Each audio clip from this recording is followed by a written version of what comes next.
ഇതുണ്ട് നമ്മുടെ കയ്യിരുന്ന് കുറുകൊക്കെ ചെയ്യും. ഇവിടെയുള്ള എല്ലാ ഐറ്റംസും അത്യാവശ്യമാണെങ്കിൽ എനിക്ക് ഏറ്റവും കൂടുതൽ ഇതിനൊക്കെ ഒരു ദിവസം അരമണിക്കൂർ സ്പെൻഡ് ചെയ്യുമ്പോൾ കിട്ടുന്നൊരു സന്തോഷം വേറെ നമുക്ക്. ഞാൻ എത്ര തിരക്കുണ്ടെങ്കിലും ഇതൊക്കെയായിട്ട് സ്പെൻഡ് ചെയ്യും. ഈ വീട് തന്നെ നമ്മളെവിടെയെങ്കിലും പോയിട്ട് വരുവാണെങ്കിൽ നമ്മളെ കാണുമ്പോൾ കുറേ നടന്നു വരും.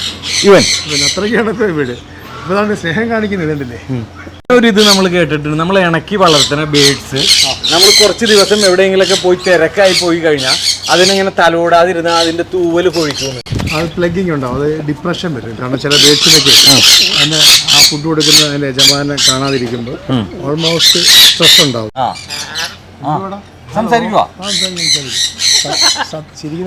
ഇവര് തമ്മിൽ നല്ല ലിങ്ക് ആണെന്ന് തോന്നുന്നു അല്ലേ? വലിയ കുഴപ്പമില്ല. ഇതില് ഇങ്ങനെ ഇരിക്കും, ഇത് കുറച്ച് കഴിയുമ്പോൾ അടിയിടുന്നതാണ്. ഇത് ഒരൊറ്റ ഇനാണ്, അത് കളർ വ്യത്യാസം മാത്രമേ ഉള്ളൂ.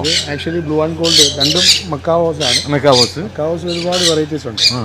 ഇത് ബ്ലൂ ആൻഡ് ഗോൾഡ് മക്കാവോ ആണ്. ഇത് ഗ്രീൻ വിങ് മക്കാവോ എന്ന് പറയും. കമ്പാരിസൺ ഇതിന്റെ ചുണ്ടുണ്ടോ, ഇതിന്റെ ബീക്കോട്ടുള്ള വലിപ്പം കണ്ടോ, നല്ല വലിപ്പമുണ്ട്. പിന്നെ ഇതിന് വലിയ വീടുണ്ട്, ഹൈസെന്റ്, അങ്ങനെ ഒരുപാട് കാറ്റഗറി. അതിനാണോ പ്രായം കൂടുതൽ? പ്രായം കൂടുതൽ ഇതിനാണ്. ഇതിന് ഒരു 9-10 വയസ്സുണ്ട്. അത്രയൊക്കെ ഉണ്ടല്ലേ? 10 വയസ്സുണ്ട്. ഇയാൾക്ക് ഒരു കൂടിപ്പോയ 5 വയസ്സിനകത്ത് പ്രായം.